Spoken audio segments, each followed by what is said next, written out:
Private members' business consideration at second reading of Bill C-248, an act to amend the Canada National Parks Act, Ojibway National Urban Park of Canada, standing in the name of Mr. Massey.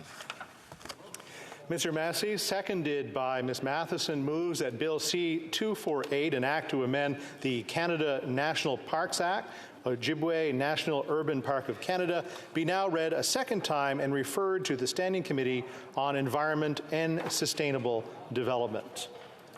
The Honourable Member for Windsor West. Thank you, Mr. Speaker, and it's an honour to rise here on Bill C-248, an act to create a national urban park, Ojibway National Urban Park in particular.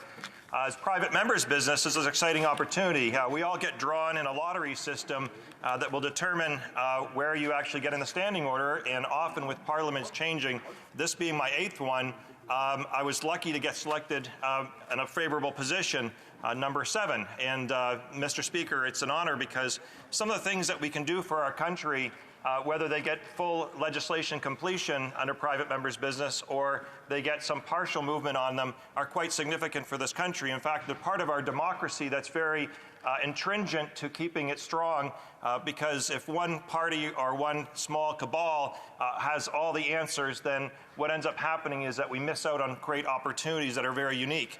And that's what this is, Mr. Speaker. This is a unique opportunity to create a national urban park in the city of Windsor and for Essex County and for not only just Ontario but for Canada. The property that I'm talking about is very significant. In fact, some of the property has 130 endangered species at risk and is a hotspot and a connection not only just to the United States, which is looking at this legislation in a very favorable context as well too, but also for other parts of Ontario and Canada, because there are migratory patterns, and there are also other environmental connections that are very significant, because we live in a Carolinian forest area that has very much a diversification on the Great Lakes. And for those that are not aware, with regards to national parks across the world, there is a growing sentiment that urban parks and national parks are becoming not only just important for the cultural and wellness and the significance of our economies, but also to ourselves as individuals. And nothing saw that more under COVID-19, when we saw outdoor spaces being necessary for us to keep wellness, mental health, and support and new connections to our community. And that leads me to Michelle Pryor, the President of National Parks Association of Queensland, Australia. We talked about national parks being a cornerstone of a modern, enlightened society. Not only are world-famous parks important to form our identity, they also provide abundance of benefits reclaimed from the past for the future. And that's what we're looking at with regards to this national park along the Detroit River and the Great Lakes system that extends into the city of Windsor. They contribute a gap to traditional peoples, which is very important. And so we actually in this territory come from the Three Fires of Confederates First Nations, which includes the Ojibway, the Ottawa, and the Potawatomi. And we respect the long-standing relationship of this First Nations. But what's really unique and exciting about this, Mr. Speaker, is also includes Caldwell First Nations.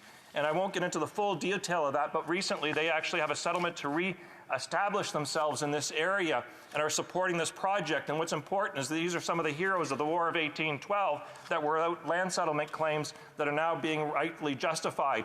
And their support of this project and Chief Mary Duckworth is very much appreciated. And so what this park system does do, Mr. Speaker, is it doesn't involve any private property. What it does is connect several pieces of property I'll briefly describe together to create one larger national urban park.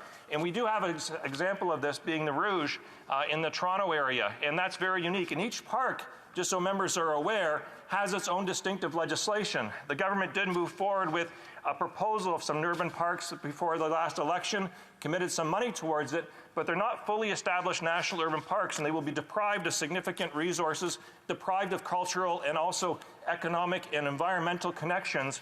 And each legislation is important because it makes the uniqueness of each park there. And this one's actually critical, Mr. Speaker, because some of the biggest pieces of land that are there, are most significant pieces, is the Ojibway Shores, which the Port Authority of Windsor owns right now, but expects the City of Windsor taxpayers to foot the bill for multi-millions of dollars for public land that we already own. And that area actually is 130 endangered species. In fact, the public had to have an uprising several years ago In fact, I talked with the developer that was working in conjunction with the Port Authority to actually raise the entire area and smash it down, saying it was scrub brush and it was nothing. The developer in the project they had backed down after I talked with them, and then the Port Authority has subsequently put this on to actually being purchased, but the public has pushed back so hard that we finally got an inventory of the site, and it actually has over 130 endangered species that are quite significant. And this 33-acre part of the park system is important because it brings it into the fold with other parts. The Ojibway Prairie Complex, for example, Mr. Speaker, which is actually a collection of 5 closely situated park systems from the City of Windsor, the Province of Ontario. They include the Ojibway Park, the Tallgrass Prairie Heritage Park, Black Oak Heritage Park, and the Spring Garden Natural Area for a total of 604 acres. And this is along, again, the last undeveloped area of the Detroit River in the City of Windsor, one of the last places in the Great Lakes as well, too, that is close to an urban setting for that. And it's an area of actually scientific interest, and on top of that, it's also across and adjacent from American Heritage Registration and environmental improvements, which are significant. One of the things that's next to connected to this is the Spring Garden nature area. And that's an area of significance has been worked for the Excess Region Conservation Authority, which has been very helpful in this process. And also there've been a number of different species that have been identified. They include butterflies, they include birds, they include the fauna, they include all kinds of trees, and a whole series of different elements that are very important that are eventually endangered. Black Oak Heritage Park is also part of this. This is the City of Windsor, and as a city councillor, I was part of that one as well too. And that connects right to the Spring Garden area through a series of other parks, and again to the waterfront. Right next to it is the actual waterfront property being Ojibway Shores. We also have the Tallgrass Prairie Park, and we also have the Ojibway Park. And so you have a number of different things that are in this area. You have the red-bellied snake, Butler's garter snake, and eastern fox snake, the Massasauga rattler, the slender bush clover there was found in 1977, and other types of inventory that is not available in other parts. And as I mentioned, Mr. Speaker, each national park has its own legislation. So Point Pelee National Park, which is very close to this, would be an area where we would actually see some benefits from this, as well as Rondo Park, and that's why it's important, and I'm really pleased that the member from Lunda Fanshawe is seconding this bill for me, because this connects us into southern Ontario very well. We also have Ojibway Park, and that's a really kind of an interesting one because that's by the town of LaSalle on the edge there, and it actually has a new wildlife center and ecosystem there, and the province of Ontario has looked favorably at this. So the landowners that we have involved in this entire complex is quite significant. We have the Port Authority with a key piece of property that the public owns. The Port Authority is an extension of the federal government. It's public lands. We have the province of Ontario that has a piece of property as part of this, and they have the City of Windsor, which is endorsing the project as well as other municipalities to actually make this come to fruition. And the significance that we have for this opportunity is very economically important, because next to this is the building of the Gordie Howe Bridge, this international crossing, which has taken, I think I had my first public meeting at Marlborough Public School at 1998 as a city councillor, when it was the first fight to get a new border crossing in this area. And so we have the Gordie Howe National Bridge being developed, and at the same time, just adjacent to this, is all of this property in a green space. And ironically, on the U.S. side that goes over there is Zug Island, and it's notorious for its environmental hazards, its degradation on the Detroit side. But what's interesting, Madam Speaker, is that you actually now have the wildlife refuge that's being created in Detroit in 2001. It was established, and there's been more money poured into it. And I want to thank a number of different people that came over when I had my town hall on this about 2.5 years ago at Southwood Public School, Southwood Arena, sorry. We actually had the departments from Michigan and their federal government and other people come over from the United States, even the Audubon Society, which are related to birds and so forth, because the connections are so strong. So anyone interested in the Great Lakes and the value of the water, the value of the ecosystem there, is going to have a high degree interest in this, as it's one of our last refuges. In 2004, even the U.S. then created the refuge of the Humberg Marsh, which is adjacent to this across the Detroit River. So this is really historic. And, you know, this property that we're talking about is giving a rise to a whole series of different interesting developments. I know that even as I did in some of my constituency work, I have a book here from Marty Gervais, Walk in the Woods, a portrait of the Ojibway shores, and it goes through a series of different things that go back from the 1960s. And Marty Gervais, if you're not know, is very much a local historian and very much a celebrated author. And he has done a number of different works on that. And even as I've done my constituency workout with a calendar, there's a coloring book for Ojibway shores. You find that what's happening with climate change and the opportunity for people to be engaged has been muted in some ways because people feel it's out of their control. They feel that there is no way that they can actually have a correlation with it. And that's when I'm finding a difference with regards to this. When with the Unifor, who's been supportive of this, with the Friends of Ojibway, who've been supportive of this, a whole series of other environmental individuals that have been involved in this, and also the tourism and also the businesses that are next to this because of the flood mitigation. They find that this project is giving hope and opportunity to have a real result. And with COVID-19, again, I mentioned earlier that outdoor public spaces are important, and there is some use in these properties, outdoor spaces, but they're not coordinated. They're not coordinated, they're not connected in the way that we need to do so under this bill. And that's what's exciting. Even Parks Canada funded recently $600,000 to inventory this region and also the subsequent affiliated regions on how actually to build the environment better there. But still, without having this legislation, we don't have an official roadmap. We miss out on opportunities to get funding. We miss out on the private sector that wants to invest heavily into this project to make sure it's going to be beautiful, beneficial, and environmentally protected, and also help them for their adjacent properties, and also some other ones from outside the region that are supportive of the diversification that we have down there. We've seen bald eagles down there, kingfishers, all kinds of different types of elements that are really important to actually reclaiming our environment in urban settings. And that's one of the most important things about this is so when I talk to schools, I talk to students, I talk to different people, it's incredible the response I get because back in 2017, the Essex County Field Naturalists went and inventoried and found that this wasn't what the port said, being scrub brush. That's what they told me for years, and it was not worthy of actually saving. But what they found, the naturalists found, was they found over 130 endangered species, but we still don't have a plan for it. And so what we have is an area where the shores meets 9 out of 10 criteria for saving the actual environment. It's one of the reasons the province of Ontario is interested in this. And again, it's why it's building a coalition of those that are there to support it. There's many different groups and organizations that have been part of this. I've had Dr. David Suzuki down at the property, and I've also even had different types of students and organizations. And Madam Speaker, when we're looking at the bill itself and entirely, we have the opportunity to act. If we sit on our hands and feel sorry for ourselves because we can't get it done, then we miss out on unique opportunities. This one's simple. It's all public land. It's all put together. It's almost ready-made. We need to do that, Madam Speaker, for our future because it's all in our benefit. Thank you, Madam Speaker. Questions and comments. Questions et commentaires. The Honourable Parliamentary Secretary, the Government House Leader. Yes, thank you, Madam Speaker. I appreciate the members' comments and having the debate on this this morning. Madam Speaker, what comes to my mind in listening to the comments is the member talks about whether it's the public interest, those being members of the public themselves, to small businesses, to the different levels of government. And in numerous occasions, he makes reference to a plan. And this is something in which I think that gets lost upon a lot of community leaders, is that we do need to have a more holistic plan in dealing with, in particular, urban parks going forward. And if I could just get his thoughts in regards to the importance of having those strategic long-term plans, because we shouldn't be just talking about today, we should be talking about future generations having access to our environment, to our parks. Honourable Member for Windsor West.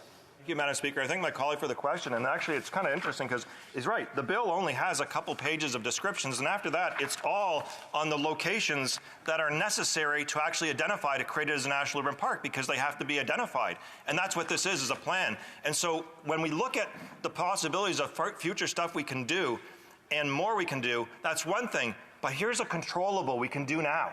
And there's all benefit, everything on top, and that's why it's really important. And that's why the bill, when you look at it, identifies locations. Member for Essex.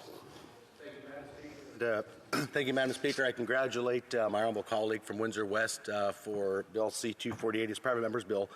The honourable member, he spoke specifically to a roadmap. And so I'm wondering, through you, Madam Speaker, to the honourable member, we have Malden Road and we have Matchett Road, two major arteries from LaSalle, which is in my riding, through to Windsor, many of within his riding, Madam Speaker. Sorry, the honourable member's riding, Madam Speaker. Would the member please suggest and/or agree with me that it's vital that if this goes through, which in principle I agree with it, that it's vital that those two main arteries remain open? Member for Windsor West. Thank you, Madam Speaker. That's why we need the legislation, because it creates a business plan and creates the opportunity to build that infrastructure. So I thank the member for his question. And that's why we look at work like Jonathan Croquette.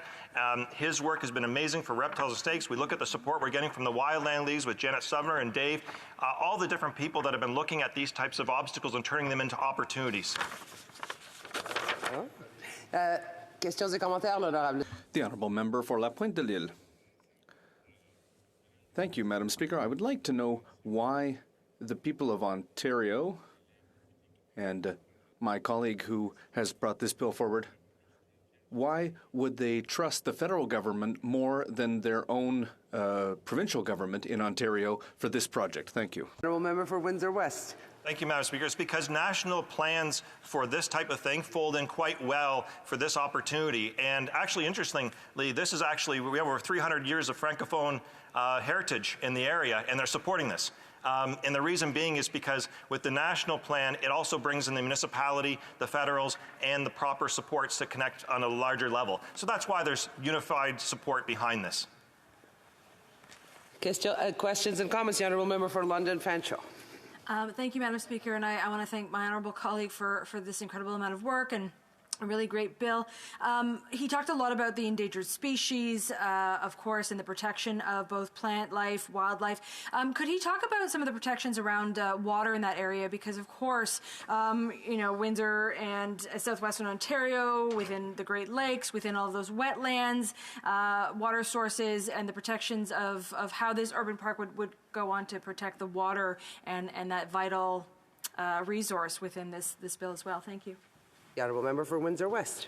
My colleague for that question, because it's really interesting, because we actually have industry and unions involved in this too that are doing some of that work. Think of Rick St. Denis, I think of Rick Labonte, I think of a number of different people, Mark Butler and others that have done some of this. And even connecting to the Detroit side, we have not only just John Hardig of the Detroit River Refuge, but also locally our history goes back to clean this up. And I think of the work Elaine Weeks has done from Walkerville Publishing with regards to pushing forward the messaging list, showing that back in the history with the pollution that we've had previously to our water sources, we're now actually turning that around and cleaning it up. So we have that historical lens on it. And that's why, Madam Speaker, when you think about the support from Caldwell First Nations and Chief Duckworth, is that the fact that we actually have the reemergence of an organization, a group that has been part of the history of this place in the past that is now actually showing the way what they want in the future.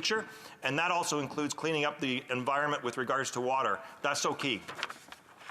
Resuming debate, the Honourable Parliamentary Secretary to the Minister of Employment and Workforce Development and thank you, Madam Speaker. Thank you, Madam Speaker, and I rise to speak to Bill C-248, an act to amend the Canada National Parks Act, Ojibway National Urban Park of Canada. I want to begin by acknowledging that the land I am speaking from today is the ancestral and unceded territory of the Three Fires Confederacy of First Nations, the Ojibway, the Ottawa, and the Potawatomi. The bill in front of us today was introduced by the member from Windsor West, and I share his enthusiasm for the creation of an Ojibway National Urban Park in Windsor. In fact, mere days after my election in 2019, the MP from Windsor West invited me to his office one Friday evening to talk about my new role. And Ojibway was one of the things that we talked about. We both recognize that Ojibway is a precious gem unlike any other. Compared to Rouge National Urban Park in Toronto, Ojibway is a postage stamp of land. But in its 300 hectares, Ojibway contains rare Carolinian forest and tallgrass prairie. And it has the most biodiversity in all of Canada, hundreds of plants, reptiles, insects, and wildlife. 18 months after my colleague from Windsor West and I met in his office, we joined Minister Karina Gould and dozens of local partners at Ojibway Park to announce our government... Wait, can I remind the honourable member that we do not mention other members' names, please? Yes, pardon me. That's right. The minister and dozens of local partners at Ojibway Park to announce our government's commitment to create 7 new national urban parks, among them Ojibway. It was a historic day, Madam Speaker. Since that day, we have been busy putting in the work to make Ojibway National Urban Park a reality. Just this past January, our federal government provided the City of Windsor with $600,000 to begin assessments and consultations and to carry out a joint work plan with Parks Canada. In short, Madam Speaker, the first concrete steps towards an Ojibway National Urban Park are already taking place. And that process is being led by the good people at Parks Canada who have experience and expertise in leading good processes that create good parks. And we are not alone in that process. Windsor is one of 5 cities where we have signed agreements with municipal governments and are working with provincial governments, Indigenous partners, and stakeholders to develop national urban parks that will form part of a national network in Victoria, Saskatoon, Winnipeg, Halifax, and Windsor. The key point is that each of these cities is unique. Each presents specific opportunities and specific challenges in establishing a national urban park. Last August, we announced $130 million to support the creation of national urban parks in the 5 cities mentioned, part of the $2.3 billion over 5 years committed to Canada's Natural Legacy in Budget 2021. Like the Parks Canada process currently underway, Bill C-248 also seeks to create a new national urban park. But Bill C-248 introduces a flawed process that is not based on public consultation and instead would harm the authentic and organic relationships and engagement required in the successful creation of a new urban park. Let me talk about the Parks Canada path that we are currently on and note how Bill C-248 departs from it. The name Ojibway National Urban Park refers to parcels of land that together are known as the Ojibway Prairie Complex. The first thing you need to know is that the Ojibway Prairie Complex is an assemblage of properties that includes 4 municipal parks, a provincial nature reserve, and other natural areas in the western part of Windsor. There is also a desire to include a federally owned parcel of land under the management of the Windsor Port Authority called Ojibway Shores, and potentially other private parcels of land in the surrounding area. As you can see, the area is complex with multiple partners. To be sure, bringing the municipal and provincial governments, Indigenous partners, and other stakeholders together is a complex undertaking, but we are confident Parks Canada has the expertise to bring that about through consultation and engagement. Bill C-248 would have the effect of unilaterally transferring these parcels to the federal government without any engagement or dialogue. That is simply wrong, and it creates the possibility that constitutional, legal, and other issues and challenges may arise. The Parks Canada approach is different. Our approach is centered on public consultations. We are also exploring a range of governance models in the creation of national urban parks. We are working with other implicated federal departments for a whole of government approach to any transfers of land. As well, we are engaging in the breadth of consultation that a project of this complexity demands. First and foremost, that means engaging in a nation-to-nation dialogue with Indigenous partners in the spirit of reconciliation. Thorough and open consultation with Indigenous partners on this proposal is essential. Bill C-248 presents our Indigenous partners with a finished design without any consultation, and that is a serious omission and a serious error. As you can see, Madam Speaker, public consultation is at the very heart of the Parks Canada process that is currently underway. Bill C-248 is a shortcut that skips public consultation in favor of a fait accompli. Consultations are required not just with our Indigenous communities, but on many additional levels. At the Ojibway announcement, I talked about the fact that the protection of Ojibway has always been a grassroots community effort led by many partners. For example, the Essex County Field Naturalist Club, who completed the first ever BioBlitz of Ojibway back in 2014 that gave us the first true sense of the biodiversity in Ojibway. The Friends of Ojibway Prairie, Citizens Environment Alliance, the Environment Committee at Unifor Local 444, the Essex Region Conservation Authority, folks like Tom Henderson, Chair of the Public Advisory Council of the Detroit River Canadian Cleanup, Nancy Pencheson of Save Ojibway, Jonathan Choquette of Wildlife Preservation Canada. The Parks Canada path we are currently on is rooted in community and makes sure that these diverse voices will be at the center of its design from the start. And let's remember, the creation of the Rouge National Urban Park, which was led by Parks Canada, only came about after major consultations that included input from over 20,000 Canadians. This is a legacy project not to be undertaken lightly. And in that regard, we will engage closely with Indigenous partners to ensure that national urban parks, wherever they may be, provide space for Indigenous stewardship, voices and stories for connections to land and water based on Indigenous knowledge and values. Together, we will define the boundaries, the requirements, and the objectives of the park. Together, we will find consensus on mechanisms to operate the park. And while I appreciate my colleagues' desire to proceed quickly, process matters, Madam Speaker.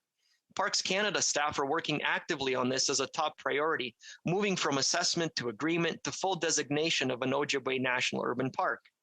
Madam Speaker, Bill C-248 is a shortcut that preempts and undermines all of this important work that I have outlined. Furthermore, the governance regime it proposes may not be suitable for the Ojibway National Urban Park, nor for the other urban parks we are working to create for cities across Canada. Flexibility in governance models is key. Some may end up being administered through Parks Canada. For others, third-party administration may be more appropriate. Still others may require a hybrid solution. This bill assumes a single governance model, the authority of the Canada National Parks Act. And here I would remind the House that for the park to be established under this act, the federal crown would need a property interest in all lands within the park's boundaries, and we simply do not have that at this point.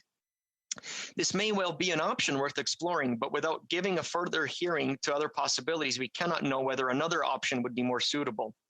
Reaching agreement on a governance model will require flexibility and compromise, and that selection must be made in a spirit of collaboration, communication, and respect, and founded upon mutual interest.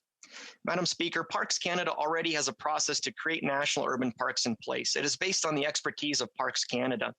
In summary, this private member's bill presents us with a competing path to creating an Ojibway National Urban Park and to creating similar urban parks across Canada, but it is a fundamentally flawed process. Let me tell you how the Parks Canada path that we are currently on is better. First, whereas public consultation is at the heart of the Parks Canada process, Bill C-248 presents a finished product, and as such, it is top-down and unilateral. Second, whereas Indigenous communities will play a lead role in the design of the Ojibway National Urban Park through the Parks Canada process, Bill C-248 does harm to that relationship by establishing an urban park without dialogue and consultation with First Nations. And third, whereas the Parks Canada process understands that there are different partnership models worth exploring in consultation with local stakeholders, Bill C-248 rejects a bottom-up made-in-Windsor solution. In short, Bill C-248 is a unilateral declaration that ignores the partnerships and voices necessary for long-term success.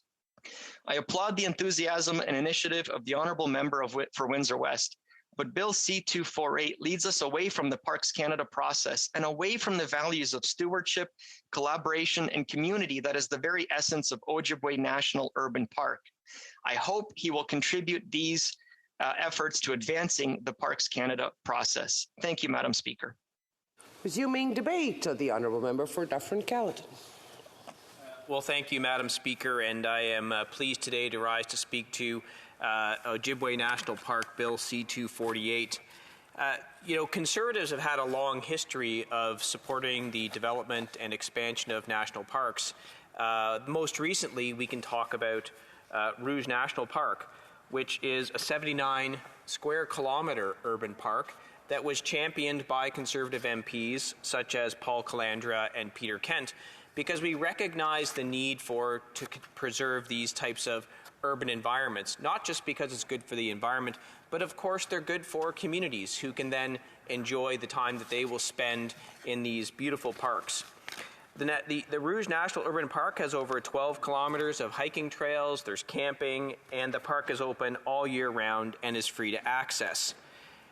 Ojibway National Urban Park is looking to, in some sense, replicate this model. And when we look at what's being discussed, you can see that there are approximately, 6 current parks that we're talking about, which is Spring Garden Natural Area, Trailgrass Prairie Park, Ojibway Prairie Provincial Nature Reserve, Ojibway Park, Black Oak Heritage Park, and Ojibway Shores. And combining these 6 parcels into a national urban park is something that we are, in fact, think is something we should be looking at. It's something that we should absolutely consider. And I applaud the member for his hard work in trying to bring this to fruition. I think I do want to mention that, in fact, this is something that was pushed prior to this member. This is a long-standing project, and the prior member for Essex, Jeff Watson, he was also interested in trying to set up Ojibway Urban National Park. So I'm happy to say that his vision is, in fact, being incorporated into the current member's vision. 2 parties, Conservative and NDP, working together to form this park. When we talk about this park, the total land allotted for Ojibway National Park is approximately 900 acres. All the land is publicly owned, with including the current Port Authority. There is support from Windsor Council and local politicians. I also understand that this is supported by Indigenous peoples as well. When we look at what this is going to ultimately become, and I've spoken to the member about this, we do have some concerns because there are major roadways that separate these parks. This is not 6 contiguous pieces of land that are easily formed together. They are, separated by roadways, by private land, and other things. And I can say that we do have some concerns about what that's going to mean. We know that one of the roadways is a large commuter roadway that allows people from LaSalle to move for employment to Windsor. And the closing of that roadway for a national urban park could have some unintended consequences. And I know that's not fully within what we're debating today, but I've let the member know this is something that we're concerned about and something that we would want to try to explore in committee. I'm surprised to hear the speech from the Liberals, who are saying that from what I read, they're not going to support this piece of legislation because it's doing something too quickly. Well, from my understanding, this is something that goes back already perhaps a dozen, maybe 14 years that the contemplation of this park would be proceeding. So to suggest that this is premature or moving too quickly doesn't make a lot of sense to me. I think perhaps it's time to kick the tires. Let's get this to committee. Let's study this, and let's see if this can maybe push Parks Canada to accelerate their timetable. I don't think we want to wait another 15, 20, 30 years for this to come forward and come to fruition. So here on the Conservative side, we are looking to support this bill so that it will go to committee, it can be studied, and everyone will have the full picture of what's going to take place here. And I think the member should be commended for his activities to push this forward, and we look forward to seeing this bill in committee when it comes up, passing through second reading and coming to committee and seeing what everything we can see with respect to this piece of legislation. Thank you very much, Madam Speaker. Reprise du débat, l'honorable député de Jonquière. The Honourable Member for Jonquière. Thank you very much, Madam Speaker. It's very nice to see you again. Now, first of all, I was wondering why my party asked me to speak on this. Well, the Honourable Member for Drummond said that it's perhaps my playful nature, and that is why a sovereigntist like me has been asked to talk about a park in Ontario. Well, who knows? But, just to be clear, the Bloc Québécois is in favor of the principle of this bill. Or rather, C-248. I'm sorry, I was getting a little confused. And my party would also like to support the member for Windsor's initiative and his commitment to the conservation of the site. I've been told that the member for Windsor West has been supporting this issue since 2013. That is laudable, and it shows that the member is very committed to the community. Looking at the information provided by the member, I feel that there is no doubt about the ecological value of the site and the importance of making it into a park. I am very clear on the fact that this site has a non-negligible ecological value, and the Liberal government has committed to working with municipalities to extend urban parks in order to better reach the goal of protecting 25% of the land area. And so this goes in the same direction as the government's policy. However, the Bloc Québécois is taking a neutral position, so to speak, on C-248 because we do not want to decide for our Ontarians or people in Windsor what the best way is to preserve their territory. I will be frank. For me, this is a type of centralizing federalism. But we are open to discussion about this. Now, in terms of what this raises, I know there won't be any questions and answers on this private member's business, but perhaps we can talk about it later. I'm wondering why the federal government should become the owner of more and more urban space. In my opinion, if the government wants to get involved, even though this is not really an area of federal jurisdiction, well, the best thing to do would be to offer Ontario some no strings attached funding to support my colleague's proposal. And this raises an important issue. I've been listening to my colleague's speeches, and I'm wondering why people in Windsor and Ontarians, including the sponsor of the bill, I wonder why they would trust the federal government more than their own government in Ontario when it comes to creating an urban park. Why not ensure that this is actually placed in the hands of the appropriate level of government, which is to say the Ontario government? So ultimately, we are not necessarily against this, but this isn't really something that a sovereigntist party would support. And I mean, when it comes to our conservative colleagues, they have often said that they support areas of provincial jurisdiction.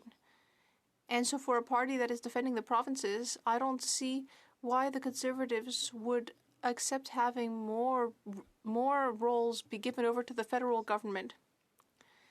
The Bloc Québécois feels that it is not up to the federal government to manage urban parks. And so that is what I would say to my NDP colleague. Had he made a similar proposal regarding a Quebec park, the Bloc Québécois would have firmly stood against it and would be asking for the ownership of the site to be transferred to the government of Quebec or to a Quebec municipality. And that has historically been the Bloc Québécois' position on national parks. We ask for all federally held parks in Quebec to be transferred to the Quebec government or a Quebec municipality, given that the government of Quebec should be the only responsible authority on this issue, and it is the state of Quebec and Quebec environmental legislation. And I would just say here as a parenthesis that in the last parliament, I tabled a bill on environmental sovereignty, but in any case, Quebec environmental legislation that should be used to protect our environment, not the federal government. I can also give an example. The example of the Lachine Canal Park, which is in the heart of Montreal, as you know, and is also part of Montreal's history. For many areas such as Pointe-Saint-Charles and Saint-Henri, historic working-class neighborhoods. So given that that is the case, it would be more appropriate for Montreal to manage the park, and that way the development of the park could be harmonized with other similar parks in the area. I believe that the federal government is too far away from the locales in question. In a federal government, why would the government level, which is responsible for handling defense, monetary policy, the borders, and so on, we all know what areas of federal jurisdiction are, why should the federal government also be responsible for mowing the grass in a park? I don't see the utility of that. So we do not believe that it is up to the federal government to manage parks. In conclusion, this is fairly symptomatic of the situation. And this is a criticism that I might make towards my NDP colleagues, this reflex to move towards centralization. I think this is unfortunate. And it means that today we are having trouble ensuring that there is enough support in the health sector because expectations are constantly raised without providing the resources. J'espère que mes collègues du NPD vont être sensibles. So I hope my NDP colleagues will be aware of that and the fact that this is primarily provincial jurisdiction. Thank you very much, Madam Speaker. Main debate, the honourable member for London Fanshawe. Thank you, Madam Speaker. I am so pleased today and very grateful to rise in this place to speak to Bill C-248, an act to amend the Canada National Parks Act and the creation of the Ojibway National Urban Park of Canada. I would like to sincerely thank my honourable colleague for Windsor West for introducing this legislation and for his tireless advocacy for the creation of this national urban park in the Windsor region. Before becoming a Member of Parliament, I had the honour of working for an NDP MP for Essex, and so I know about the regional community's desire for this park and the dedication with which the member from Windsor West has fought to create this special ecosystem. The introduction of this bill to establish Ojibway National Park is a culmination of years, if not decades, of work by my colleague. But of course, we never do this work alone. Many residents in the Windsor and Essex region have spent years fighting to protect this unique urban park in one of the most heavily developed areas in the country. The proposed Ojibway National Park would include Ojibway Park, Spring Garden Natural Area, Black Oak Heritage Park, the Tallgrass Prairie Park, Ojibway Prairie Provincial Nature Reserve, and the Ojibway Shores, which is a vital 33-acre green space, and the last remaining undeveloped natural shoreline in Windsor, Detroit. It is home to hundreds of endangered species that rely on migration through surrounding local parks for survival. If connected, this area of approximately 900 acres, including the Detroit River, would become truly significant. It serves not only as a home and larger ecosystem to several endangered species, but also provides mitigation of flooding due to climate change and natural heritage areas that the community can enjoy, appreciate, and use for healthy living space and ecotourism. As a Member of Parliament in my riding, I am approached by constituents who wish to preserve historical and environmentally sensitive areas often. And I support the member for Windsor West in doing just that. By establishing the Ojibway National Urban Park, this House can help him and his community protect a rare ecosystem within the City of Windsor and ensure that it remains unchanged by human development. What is also worth noting here, I think, is the fact that our colleague spoke of the overwhelming consensus with which his community supports the creation of this urban park. For so many in Windsor, to be in agreement on this issue is also unique. The creation of the park and the inclusion of Ojibway Shores speaks specifically to two issues that I'm passionate about and working on in my own riding of London Fanshawe. The first is about the protection of our fresh water in Canada. Twice now, Madam Speaker, I have reintroduced an important piece of legislation in this House, which is now Bill C-217, an act respecting the development of a national strategy for fresh water. I worked with the former NDP MP for Essex on this legislation, and again in the Windsor-Essex region. In all of our communities, people know the significant role freshwater plays in our lives and how important its preservation is. In my riding too, we are greatly impacted by the Great Lakes and the Thames River, which supply people with fresh drinking water, but also provide all communities with environmental benefits that deserve targeted protection and sustainable planning. While Canada has seemingly abundant fresh water resources, very little of it is actually renewable, and Bill C-217 works to modernize Canada's freshwater strategy. It's been over 20 years since the government established a policy on fresh water, and environmental conditions have dramatically changed since 1987. My bill asks the Minister of the Environment and Climate Change to study, review, and adopt a national water policy. The review will work to establish national drinking water standards, ensure that water is protected in international agreements, protect groundwater, evaluate the readiness of water and wastewater infrastructure to handle climate change impacts, and reduce eutrophication. Freshwater is vital, whether for tourism, agriculture, recreational use, health, or household needs. It plays an important role in all of our communities. Southwestern Ontario benefits significantly from numerous lakes, rivers, wetlands, and tributaries. The health of our water is instrumental to our region's sustained growth, environmental stability, and safety, and the safety of people. I hope that all sides will support this important effort to protect our fresh water for generations to come, and I believe my bill and this bill, C-248, complement each other so well. The second issue I believe greatly aligns with both private members' bills is the protection of environmentally significant areas. The City of London has 12 designated environmentally significant areas, and 3 are in my riding of London Fanshawe. I'm so privileged to actually live between 2 of them, Westminster Ponds and Meadow Lily Woods. Today I wanted to specifically talk about Meadow Lily because this area is under threat of development. Meadow Lily Woods is situated on the south side of the South Branch of the Thames River. The area contains floodplain woods, deep ravines, mature woodlands, and some active and retired agricultural fields that are now meadows. Along the Thames west of Meadow Lily Road is the Meadow Lily Nature Preserve, owned by the Thames Talbot Land Trust. The public is allowed to hike the trail through these publicly owned lands, which cover 60 hectares. Meadow Lily is unique due to its variety of rare trees, plants, and wildlife. It also boasts a significant number of endangered species, almost 10,000 different species of plant and animal life. The site has a mix of wetland and upland forest species. And just to try and paint a picture for you of how beautiful it is, along the river, basswood, hackberry, willow, and dogwood dominate. White cattails and marsh plants grow near the water. In the summer, colorful wildflowers can be found, including the blue flag iris, turtlehead, and great lobelia. The upland areas are dominated by sugar maple, American beech, black cherry, and red oak.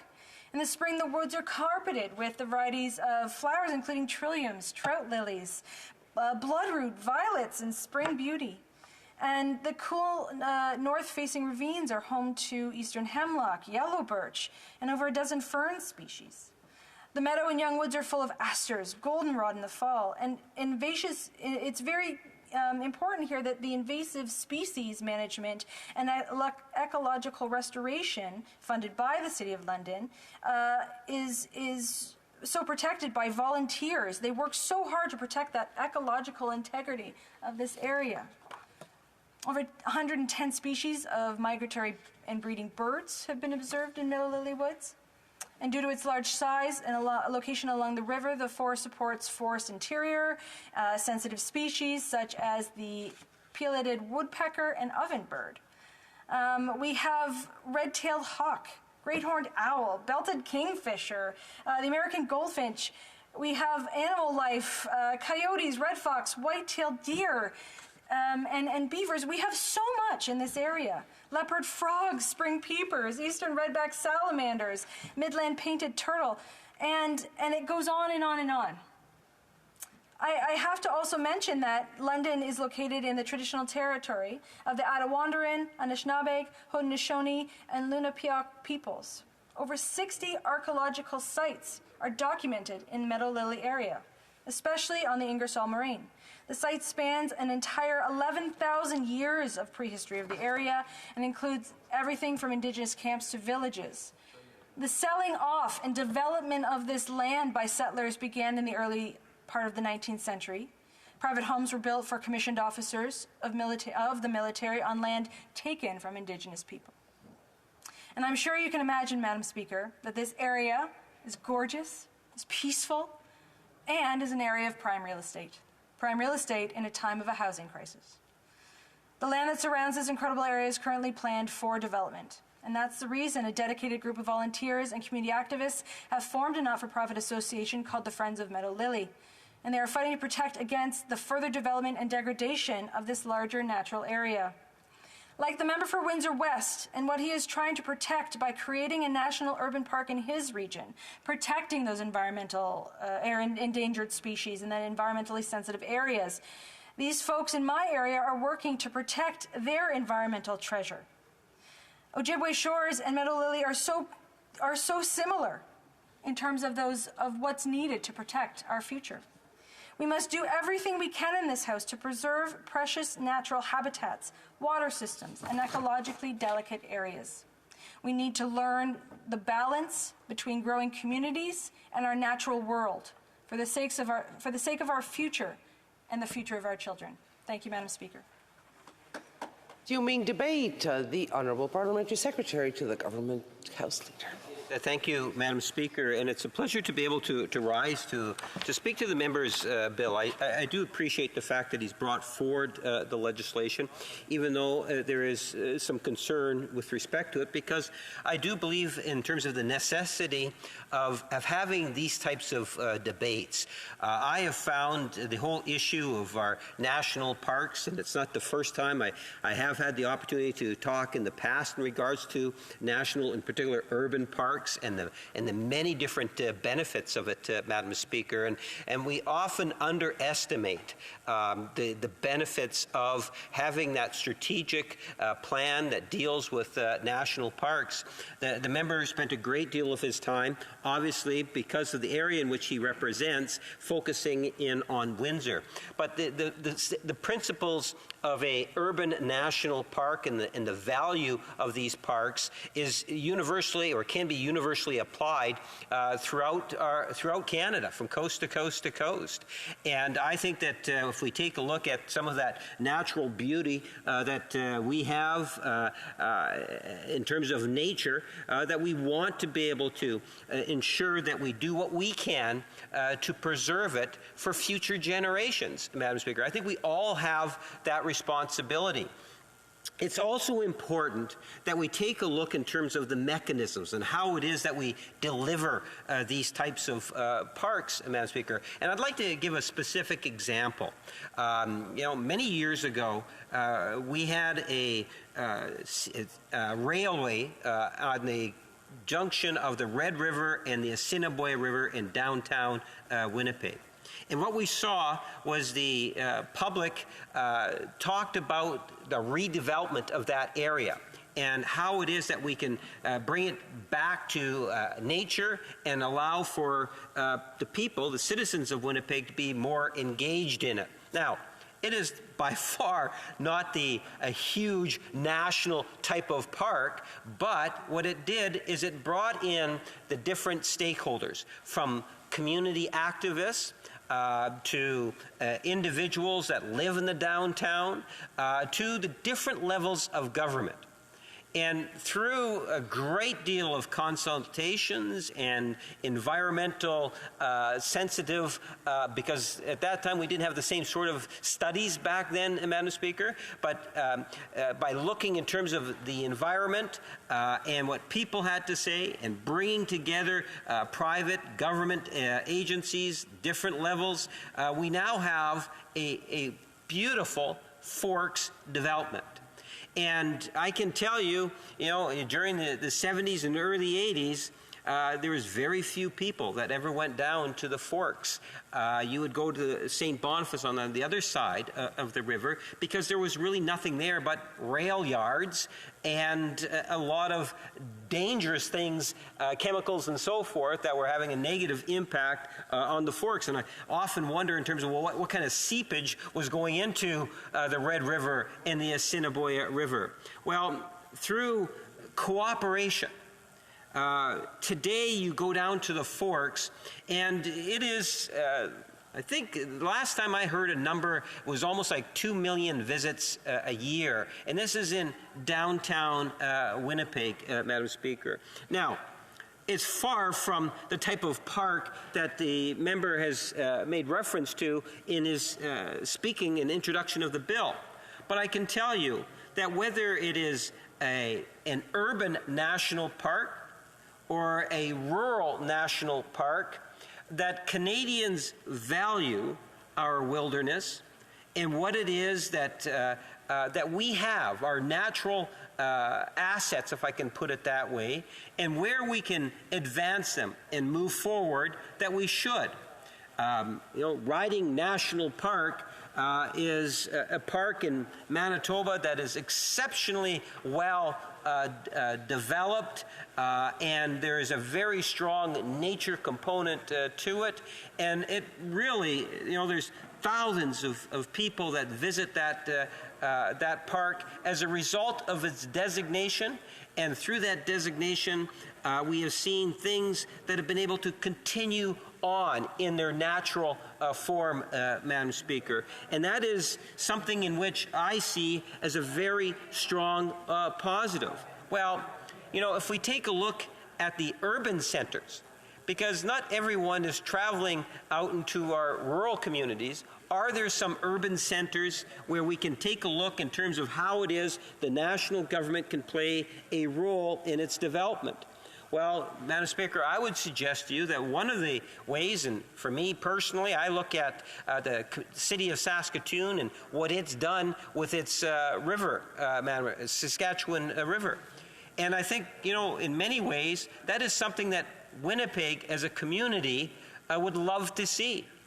You know, if we could develop a national urban park that's based, at least in good part, on our rivers, I would see that as a very strong thing. And I know, Madam Speaker, that what I'm talking about would be widely supported by the different levels of government, and more in particular, the citizens of Winnipeg.